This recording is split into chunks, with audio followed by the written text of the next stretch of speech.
Brasil! Lá vai fogo, Brasil!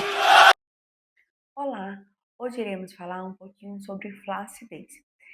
Uma pergunta ou dúvida que tem surgido muito depois das canetas emagrecedoras. Jennifer, o que fazer, como tratar? Cada pele é um biotipo, cada pele tem uma genética, tem uma estrutura, então temos que fazer essa avaliação precisa para avaliar o que realmente é necessário para você.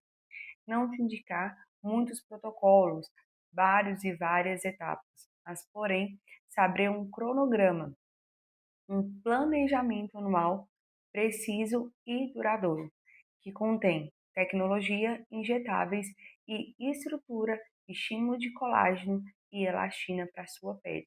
Então, você quer saber mais? Quer melhorar o aspecto da pele e ficar com a pele rejuvenescida e natural?